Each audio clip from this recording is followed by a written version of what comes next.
Il est 8h30 et comme tous les matins, Ibrahim arrive à l'école. Âgé de 14 ans, il est en classe de CM2 et accuse 2 ans de retard. Car Ibrahim n'est pas un élève comme les autres. En 2019, avec sa famille, ils ont dû fuir leur village du Sahel attaqué par des hommes armés. Aujourd'hui encore, il se souvient. Quand les djihadistes ont attaqué notre village, j'étais à l'école et j'ai fui pour prévenir mes parents. Ça fait 2 ans que je suis ici, mais je n'ai pu me réinscrire à l'école que cette année. Ici, j'apprends à devenir mécanicien. On me conseille, on me remonte le moral. On fait tout un tas d'activités comme la danse, par exemple. Ibrahim et sa famille font partie des 400 000 déplacés internes de la région du Centre-Nord, dans un pays qui en compte plus d'1 million.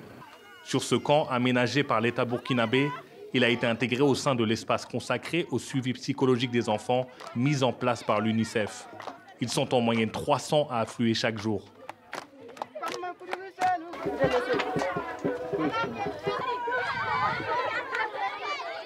Les enfants arrivent dans un état psychologique très difficile, en ce que ces enfants, comme je le disais, ont été pour la plupart soit témoins, soit même victimes, soit affectés par les difficultés même liées au déplacement.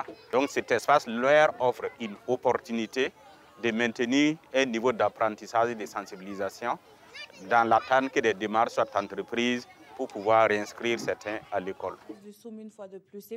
Les enseignants sont également la cible des groupes djihadistes, de l'intimidation aux menaces, pouvant aller jusqu'au meurtre. Dans la matinée de ce 3 mars, 2 assaillants à moto ont fait irruption dans le village et ont abattu 2 personnes, le directeur de l'école publique et un habitant. Il s'agit de Salifou Badini, âgé de 28 ans. Ce qui a provoqué la fermeture de plus de 2000 écoles, principalement dans le nord et l'est du Burkina Faso.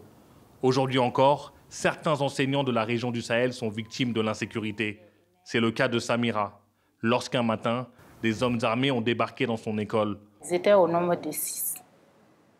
Les 5 étaient en tenue et il y a un qui était en civil.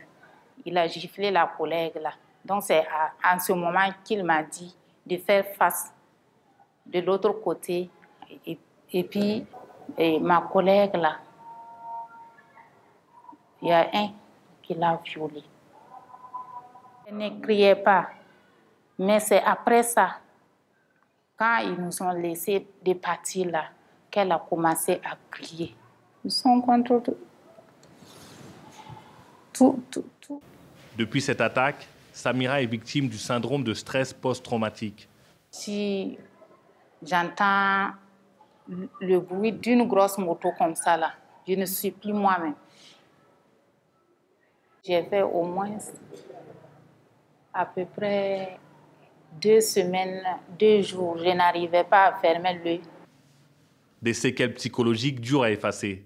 Au sein de ce syndicat enseignant, on plaide pour la mise en place d'un accompagnement psychologique des enseignants traumatisés. Beaucoup de personnels sont traumatisés par la situation.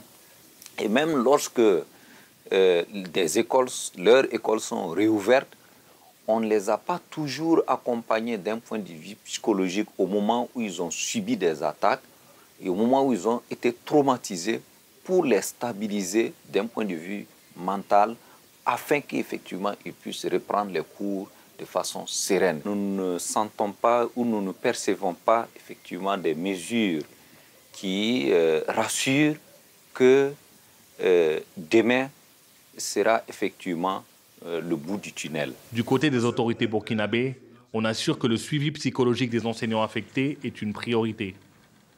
C'est essentiel parce que tant que le traumatisme est là, l'enseignant ne peut pas donner le tout de lui-même, il ne peut pas enseigner dans certains cas et donc c'est important effectivement. Et accompagné de cela, en général, quand il y a des situations qui se présentent, nous les recevons. Nous échangeons avec ces enseignants et nous leur demandons pour certains là où ils souhaitent donc aller et ils sont redéployés. On a 2208 établissements fermés, donc malheureusement je ne peux pas dire que la situation s'est fondamentalement améliorée.